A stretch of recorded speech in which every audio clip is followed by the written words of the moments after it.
Maya was different from other kids her age.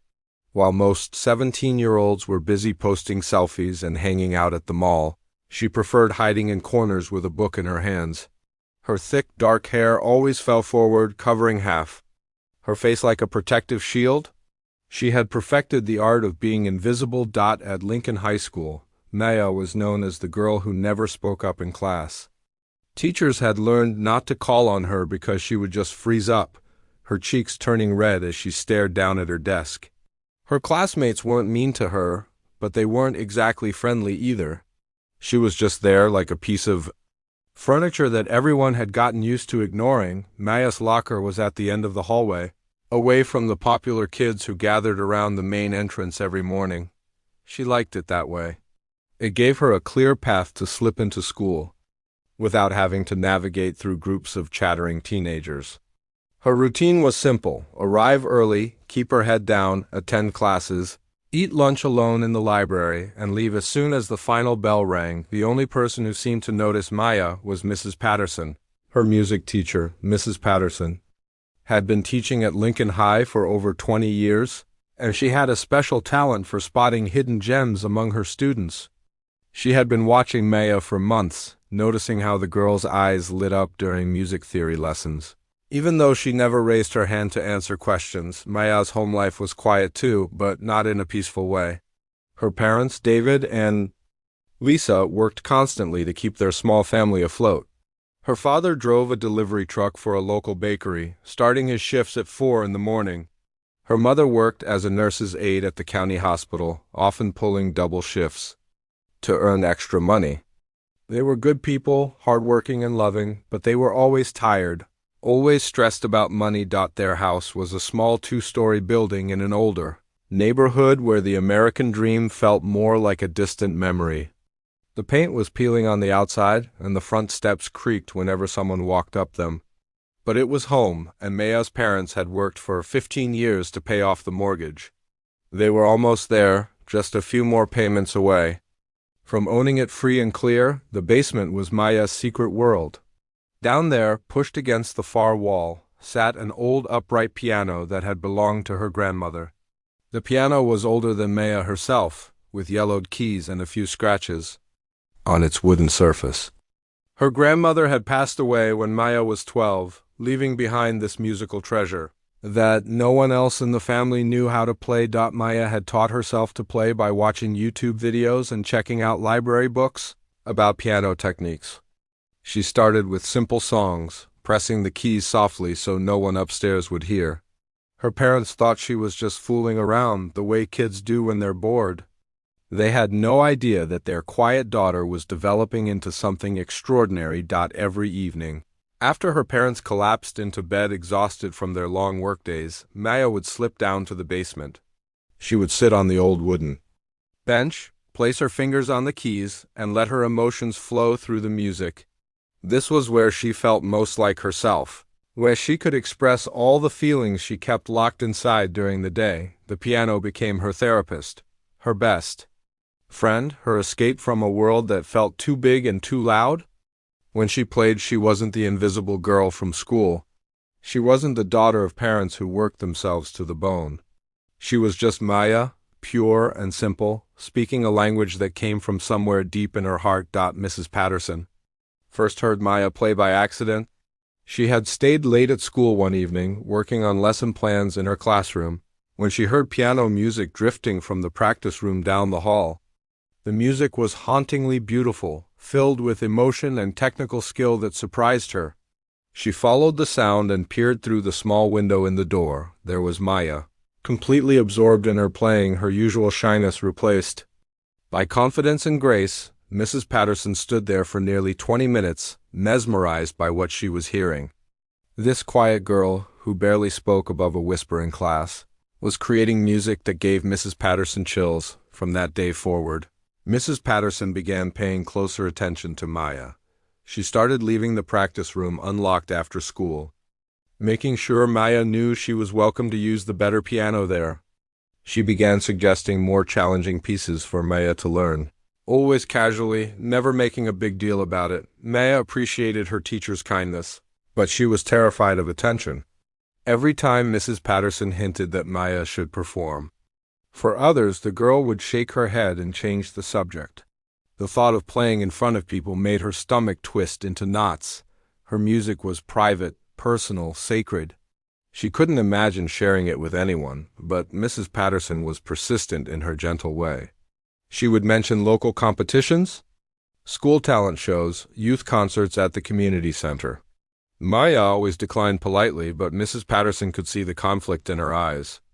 There was a part of Maya that wanted to share her gift with the world, but fear held her back like invisible chains. The pressure at home was building too, though Maya's parents tried to hide it from her. She could hear them whispering late at night, their voices tight with worry. Bills were piling up, and her father's hours at the bakery had been cut back. Her mother was working longer shifts at the hospital, coming home with dark circles under her eyes and shoulders that sagged with exhaustion. Maya wanted to help. But what could a 17-year-old girl do? She had no job skills, no experience, no connections. She was just a quiet kid who happened to play piano well.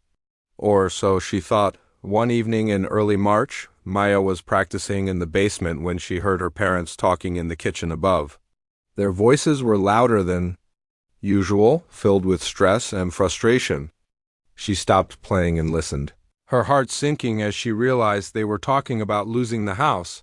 The medical bills from her mother's recent surgery had been larger than expected. The insurance company had denied several claims, leaving them with thousands of dollars in debt. Combined with her father's reduced hours, they were falling behind on everything. The bank had sent a notice giving them 60 days to catch up on their mortgage payments or face foreclosure. Maya sat at the piano bench, her hands trembling as the reality of their situation hit her. Her parents had worked so hard for this house, had sacrificed so much to give her a stable home. The thought of losing it, of watching her parents' dreams crumble, was more than she could bear. That night she couldn't sleep. She lay in bed staring at the ceiling, wondering if there was anything she could do to help. Her mind kept drifting back to something Mrs. Patterson had mentioned a few weeks earlier about a state competition for young musicians. The prize money was substantial, enough to solve their financial problems, but it seemed impossible. Maya had never performed for anyone except her. Empty basement, but as she listened to her parents' muffled voices through the thin walls, still discussing their impossible situation, something shifted inside her. Maybe it was time to stop being invisible. Maybe it was time to find her voice, even if it meant facing her greatest fear. Maya couldn't get her parents' worried voices out of her head. For 3 days straight, she walked around school like a zombie, barely paying attention to her classes. Every time she closed her eyes, she saw the look of defeat on her father's face when he talked about the mortgage notice.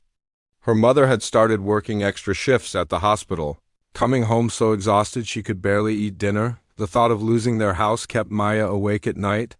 She would stare at the ceiling, imagining strangers walking through their home, deciding whether to buy it. She pictured her parents packing up their belongings, forced to move into some tiny apartment across town. The idea made her sick to her stomach on Thursday afternoon. Maya was sitting in the library during lunch when she overheard 2 girls talking about the state talent competition. They were discussing whether one of them should audition for the singing category. Maya's ears perked up when she heard them mention the prize money. $50,000, one girl said, scrolling through her phone. Can you believe that? That's like more money than my parents make in a year, $50,000. Maya's heart started racing. That was enough to catch up on the mortgage payments, pay off the medical bills, and give her parents some breathing room. But the competition was only 6 weeks away, and she had never performed for anyone except her empty basement walls. That evening, Maya sat at her computer and looked up the competition website. The Young Musicians Showcase was held every year in the state capital, about 2 hours away from their town. Contestants could compete in different categories: classical, jazz, contemporary, and original compositions. The classical category was what caught her attention. She read through the rules carefully. Participants had to be between 16 and 19 years old. They needed to perform one piece, no longer than 20 minutes.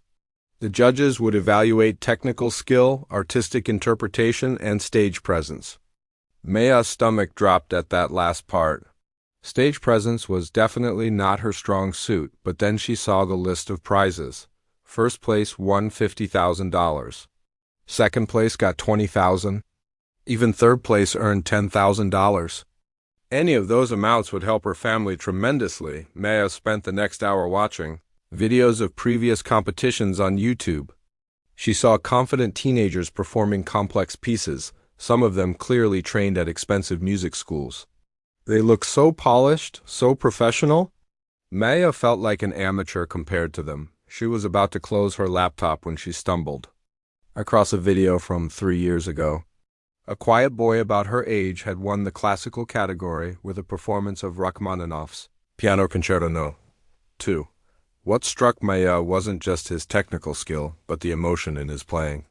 He didn't look like the typical competition winner.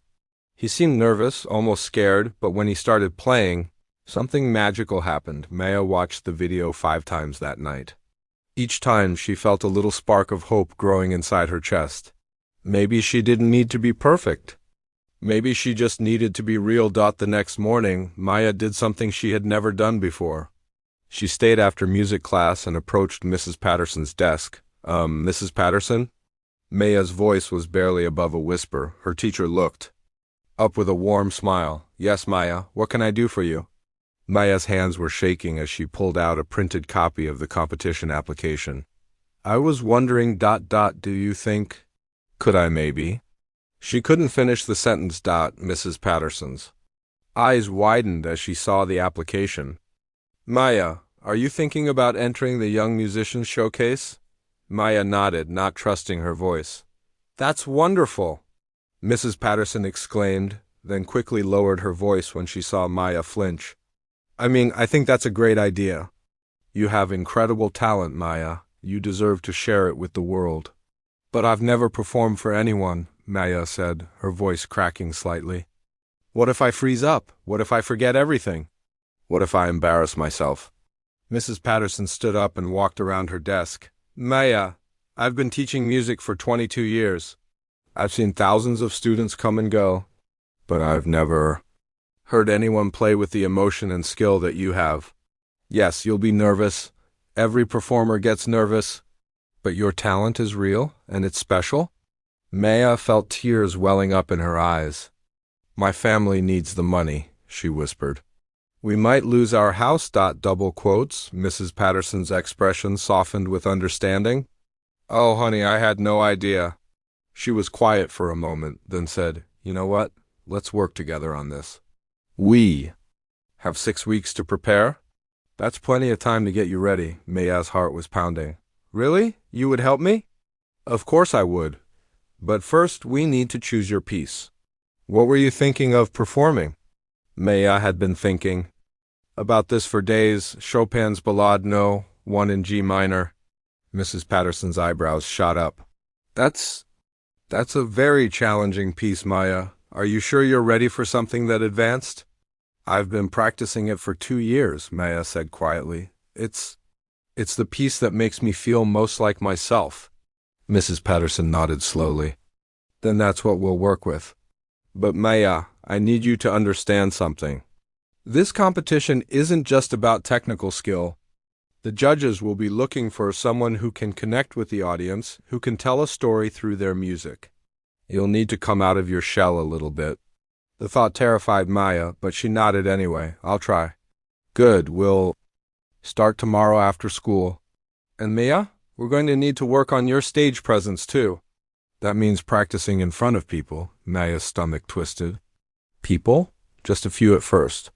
Maybe some other music students, then gradually larger groups. You need to get comfortable performing before you get to the competition.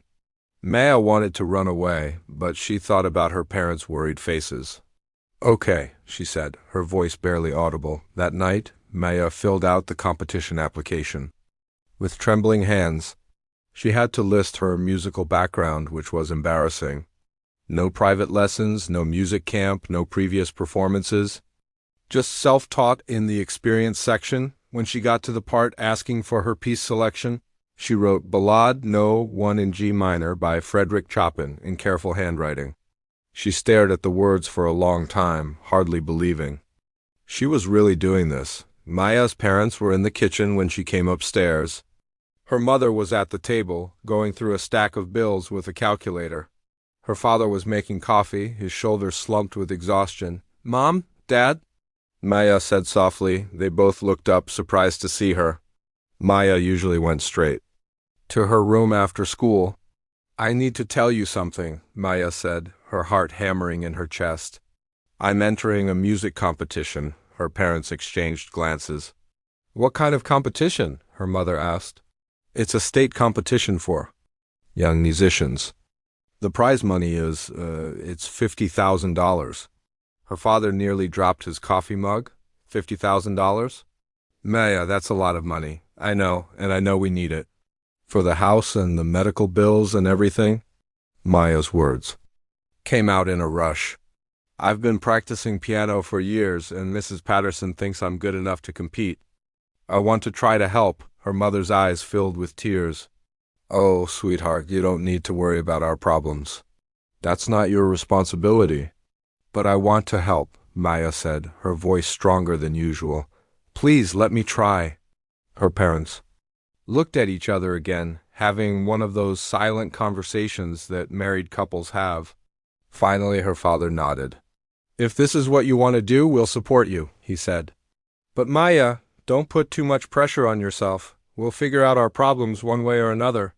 Maya hugged both her parents, feeling more determined than she had ever felt in her life. She had 6 weeks to prepare for the biggest challenge of her life. 6 weeks to find her voice and save her family's home. The morning of the competition arrived with dark clouds rolling across the sky. Maya woke up at 5 in the morning, her stomach already churning with nerves. She had barely slept, tossing and turning all night, running through the Chopin piece in her head over and over again. Her fingers moved under the blankets, silently practicing the most difficult passages. Thunder rumbled in the distance as Maya got dressed. She had bought a simple black dress with money from her part-time job at the local grocery store. It wasn't fancy, but it was appropriate for the competition. Her hands shook as she tried to zip it up, and she had to ask her mother for help. "You look beautiful, sweetheart," her mother said, smoothing down Maya's hair. "Your grandmother would be so proud of you." Maya's father was already loading her small overnight bag into their old Honda. The car had over 200,000 miles on it, and Maya prayed silently that it would make the 2-hour drive to the state capital without breaking down. They couldn't afford to miss this competition, not when so much was riding on it. The drive felt like the longest 2 hours of Maya's life. She sat in the back seat, staring out the window at the gray landscape rushing by.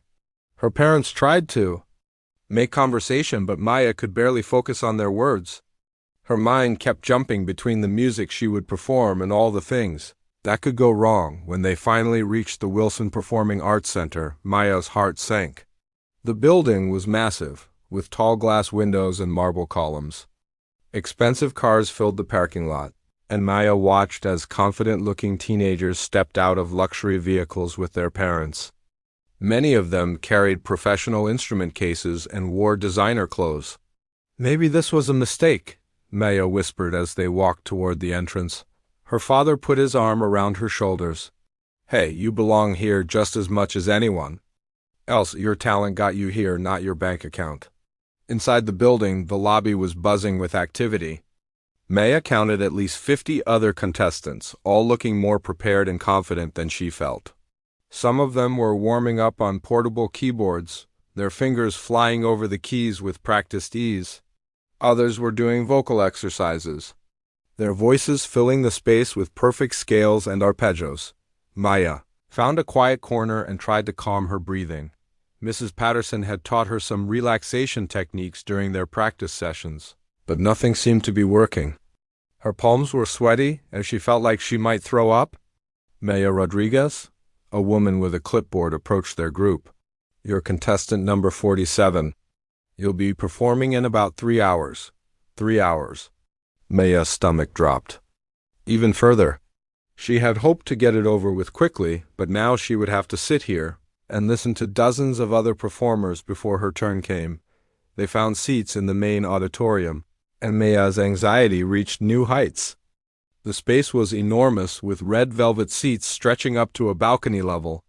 The stage looked like something from a fancy concert hall, with a beautiful black grand piano sitting in the center under bright spotlights. The competition began. With the younger age groups, Maya watched 12 and 13-year-olds perform pieces that would have challenged college students. A tiny girl who couldn't have been older than 10 played a Mozart concerto that brought the audience to their feet. Maya felt more intimidated with each performance.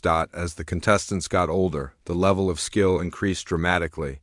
A 15-year-old boy played a Liszt piece so fast that Maya could barely follow his fingers. A girl about her own age performed a contemporary piece she had composed herself, complete with dramatic lighting effects that her parents had clearly paid for. Maya's hands began to shake as she watched. These weren't just talented kids playing piano. These were serious musicians who had been training for years at expensive schools. Many of them mentioned private instructors and music academies in their brief introductions. Maya felt like a fraud, sitting among them. "Look at that girl," she whispered to her mother, nodding toward a blonde teenager who was currently on stage. "She's playing like she's been doing this her whole life." "You've been playing your whole life too," her mother replied. "Maybe not with fancy teachers, but you've been playing with your heart. That counts for something." Maya wanted to believe her mother, but doubt was eating away at her confidence. She excused herself and went to the bathroom, splashing cold water on her face and staring at her reflection in the mirror. Her eyes were wide with fear and she looked pale and shaky. "What am I doing here?" she whispered to herself. "I'm just a nobody from a small town. I don't belong with these people." When she returned to her seat, the competition had moved on to the classical category for 17 and 18-year-olds. Maya's age group? Her stomach twisted as she realized her turn was getting closer. The first contestant in her category was a tall boy with perfect posture, who played a Beethoven sonata with technical precision. The judges nodded approvingly and made notes on their clipboards. The audience clapped politely, but Maya could tell they were impressed. The second contestant was a girl who looked like she had stepped out of a magazine. Her dress probably cost more than Maya's family spent on groceries in a month. She played a Rachmaninoff piece that was so complex it made Maya's head spin. When she finished, the audience gave her a standing ovation. Maya's confidence crumbled completely. She leaned over to her father and whispered, "I can't do this. I want to go home." Her father took her hand. "Maya, listen to me. I know you're scared. But we didn't drive 2 hours and pay the entry fee just to give up now. You've, worked so hard for this." "But look at these people," Maya said, her voice breaking. "They're all so much better than me. They've had professional training and expensive lessons I learned from YouTube videos." Her mother leaned over. "Sweetheart, sometimes the most beautiful music comes from the most unexpected places. You didn't learn to play piano to impress judges. You learned because you love it. That love is going to shine through." The next contestant was announced, and Maya realized there were only 3 more performers before her turn. Her heart was pounding so hard she could hear it in her ears. She felt dizzy and nauseated, and for a moment she seriously considered running out of the building, but then she thought about her parents. She remembered the worried conversations she had overheard late at night. She pictured the stack of bills on the kitchen table and the foreclosure notice her father had tried to hide from her. Her family needed this. They needed her to be brave. The contestant on stage finished to thunderous applause. Maya barely heard the music. She was too busy trying to remember how to breathe. The judges were whispering among themselves, clearly impressed by what they had just heard. 2 more contestants. Maya's mouth was dry, and her hands felt like ice. She tried to run through the opening of the Chopin piece in her head, but her mind kept going blank. What if she forgot the music? What if she made a mistake in front of all these people? Mrs. Patterson had driven down separately and was sitting a few rows behind Maya's family. She caught Maya's eye and gave her an encouraging smile, but Maya could barely manage a weak nod in response. The next contestant was a boy, who played with such confidence that Maya felt even smaller. He performed a Chopin etude that was technically perfect, his fingers dancing across the keys like he was born to play piano. The judges looked impressed, and Maya's heart sank even further. One more contestant, and then it would be her turn. Maya's hands were shaking so badly she had to sit on them. She felt like she was going to faint. The girl on stage was playing a beautiful Debussy piece, but Maya couldn't focus on the music. All she could think about was how unprepared she felt. The performance ended, and the audience applauded enthusiastically. Maya watched in horror as the girl took her bow with perfect grace and confidence. Everything about her screamed professional musician. And then the announcer's voice echoed through the auditorium. Our next contestant is Maya Rodriguez, performing Ballade No. 1 in G minor by Frédéric Chopin. Maya's legs felt like jelly as she stood up. This was it. There was no turning back. Now, she had to walk onto that stage and perform in front of hundreds of strangers, knowing that her family's future might depend on what happened in the next 20 minutes. Maya's legs felt like they were made of water as she walked down the aisle toward the stage. Every step seemed to take forever, and she could feel hundreds of eyes watching her.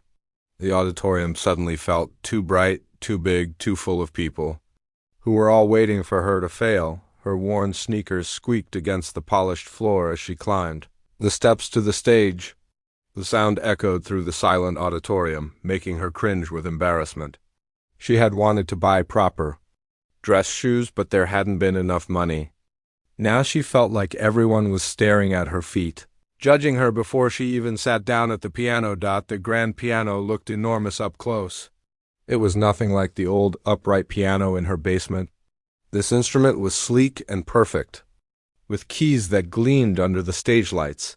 Maya approached it slowly, her heart hammering so hard she was sure the judges could hear it. She sat down on the bench and immediately realized it was the wrong height. Her hands shook as she tried to adjust it, the mechanical sounds seeming impossibly loud in the quiet auditorium.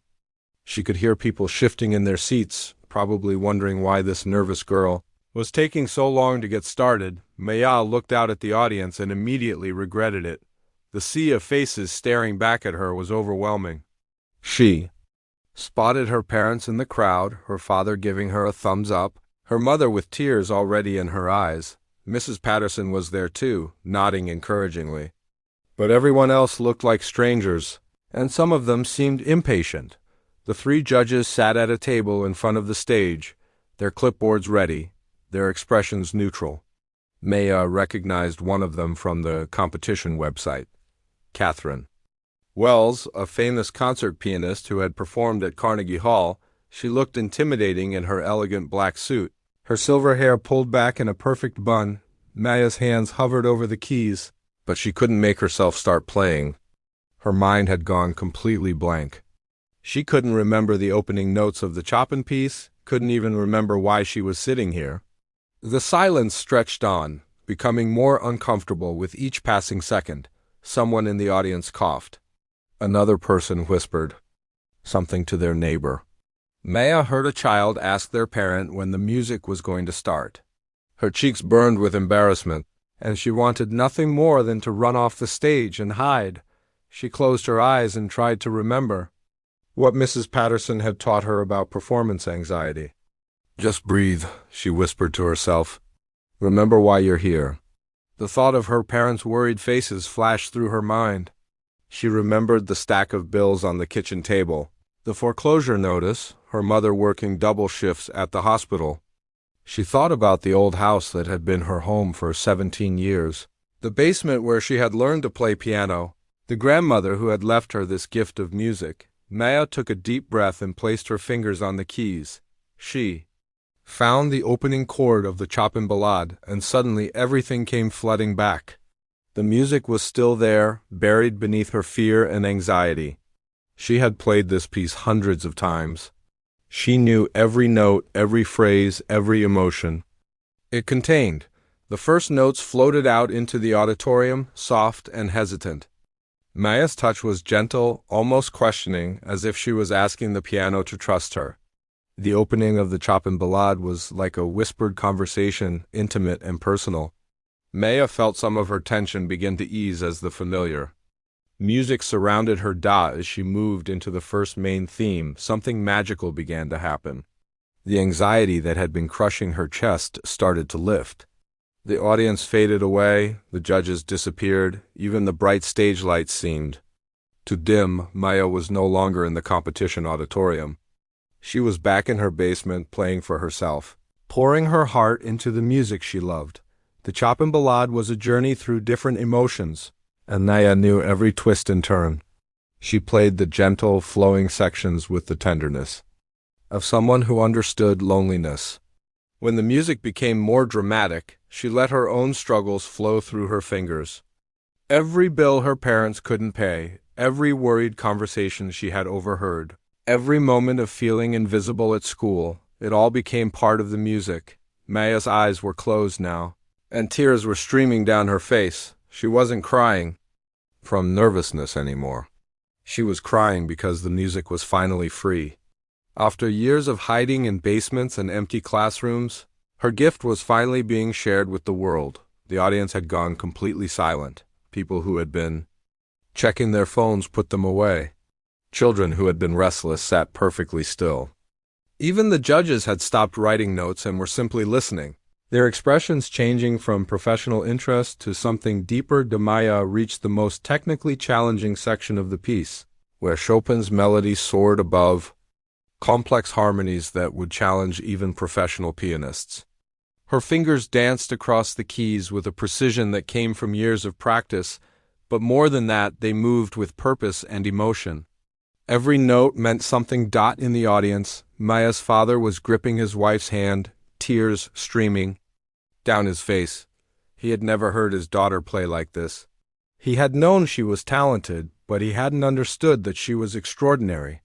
Her mother was crying too, finally understanding what Maya had been doing all those evenings in the basement. Mrs. Patterson sat in stunned silence, her hand over her heart.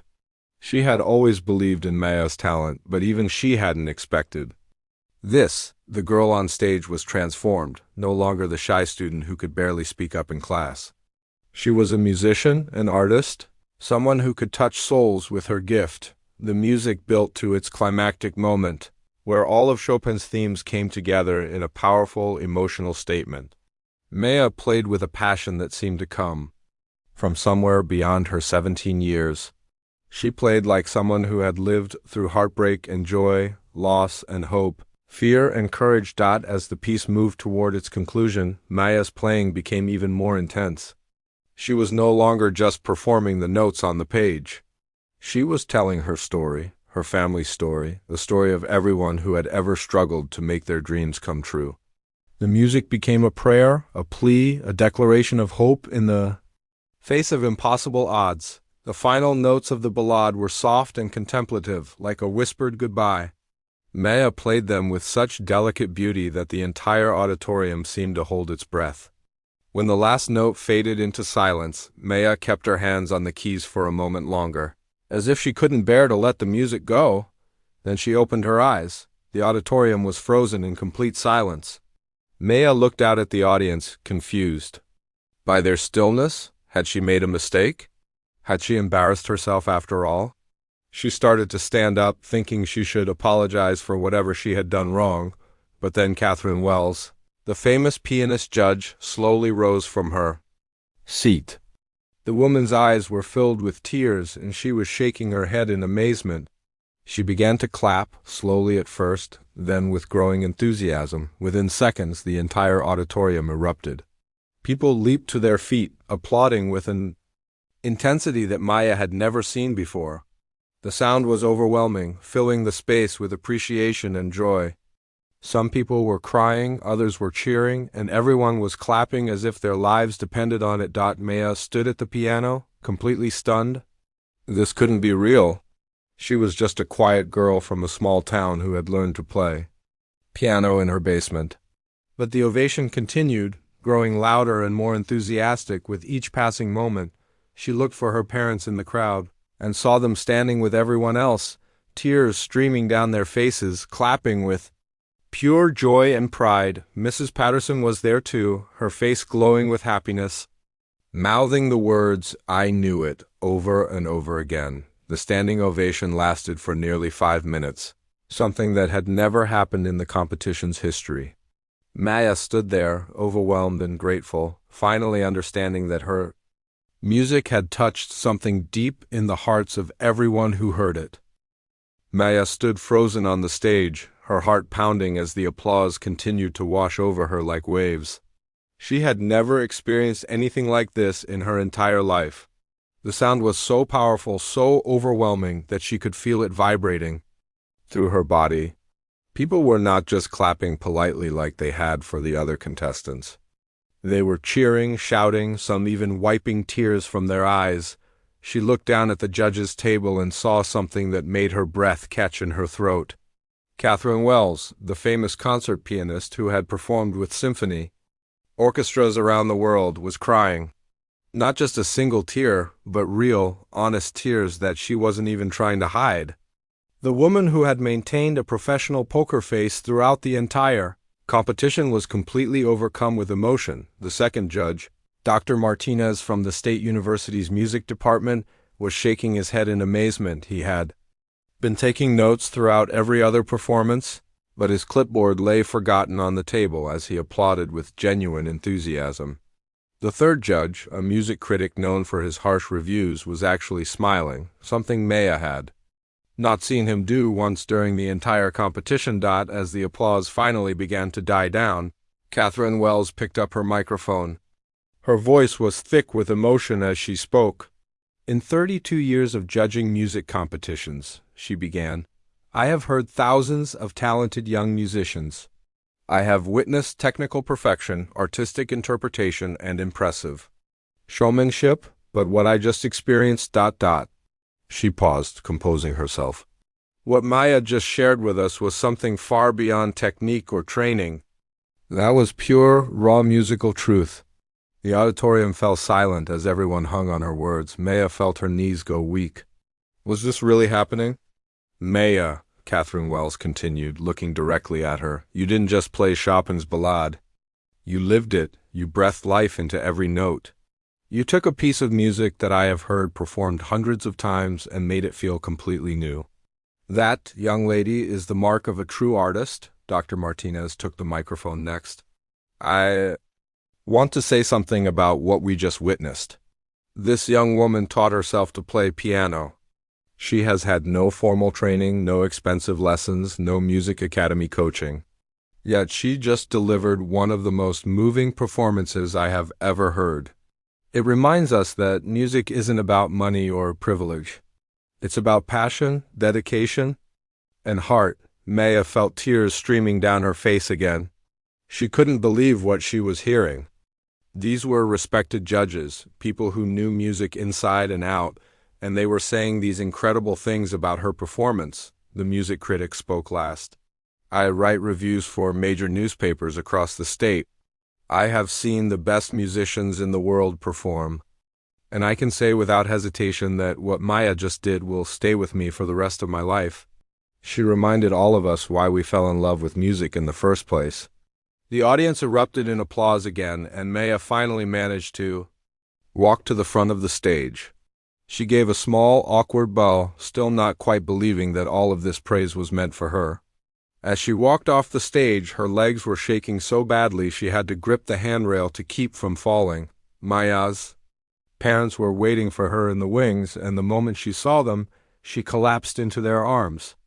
All three of them were crying, holding each other tight as the reality of what had just happened began to sink in. We're so proud of you, her mother whispered, stroking Maya's hair. So incredibly proud. Her father could barely speak through his tears. Maya, that was ... I had no idea. I mean, I knew you were good, but that was... He shook his head, unable to find the words. Mrs. Patterson appeared beside them, her face glowing with joy and pride. Maya, I told you that you had something special, but even I didn't know it was this special. You were absolutely magnificent up there. The competition continued with the remaining contestants. but Maya barely heard the other performances. She sat in the audience, still in shock, replaying her own performance in her mind. Had she really played that well? Had all of those things the judges said really been about her? When the last contestant finished, it was time for the results. Maya's stomach was churning with nerves again, but it was a different kind of nervousness now. She had done her best, shared her gift with the world, and whatever happened next, she could be proud of that. The judges deliberated for what felt like hours, but was probably only 20 minutes. When they returned to announce the results, the auditorium fell silent with anticipation. "This year's competition has been truly exceptional," Catherine Wells announced. "The level of talent we've witnessed today is remarkable. However, there was one performance that stood out not just for its technical excellence, but for its emotional depth and artistic maturity." Maya's heart was beating so fast she thought it might explode. She gripped her parents' hands tightly, hardly daring to hope. "The winner of this year's Young Musicians Showcase Classical category is ... Maya Rodriguez." The auditorium erupted in the loudest applause of the entire day. Maya sat frozen in her seat, unable to process what she had just heard. Her parents were hugging her, Mrs. Patterson was crying, and people all around them were turning to congratulate her. "Go up there, sweetheart," her mother said, gently pushing her toward the aisle. "Go accept your award." Maya walked back onto the stage in a daze. Catherine Wells was waiting for her with a beautiful crystal trophy and an envelope containing the $50,000 check. As Maya accepted the award, the judge leaned in close. "Maya, this is just the beginning for you," she whispered. "I want you to know that I'm offering you a full scholarship to study at our conservatory. Your talent deserves to be nurtured by the best teachers in the country." Maya's eyes widened in shock. A scholarship? To a real music school? She had never even dared to dream of something like that. As she held up her trophy, the audience gave her another standing ovation. This time, Maya didn't feel scared or overwhelmed. She felt grateful, proud, and more confident than she had ever felt in her life. 6 months later, Maya's life had changed completely, but in the best possible ways. The $50,000 had saved her family's house and paid off all the medical bills. Her parents no longer worked multiple jobs, and the stress lines had disappeared from their faces. Maya was enrolled at the State Conservatory on a full scholarship, studying with some of the best piano teachers in the country. But she still came home every weekend to practice on her grandmother's old upright piano in the basement. It reminded her of where she came from and how far she had traveled. She performed regularly, now at small concerts and recitals. But she was no longer the terrified girl who had walked onto that stage 6 months ago. She had found her voice, learned that her gift was meant to be shared, not hidden. Most importantly, Maya had discovered that being quiet didn't mean being invisible. Sometimes the people who have the least to say with words have the most to say with music, and when they finally find the courage to speak, the whole world stops to listen. Maya still preferred books to parties, still felt more comfortable in small groups than large crowds, but she was no longer afraid of being seen, of being heard, of taking up space in the world. She had learned that her voice, expressed through piano keys instead of words, was powerful enough to change lives. Starting with her own, the shy girl who had once hidden in corners had become a young woman who understood that sometimes the greatest strength comes from embracing what makes you different. And in Maya's case, what made her different had saved her family and opened doors to a future she never could have imagined.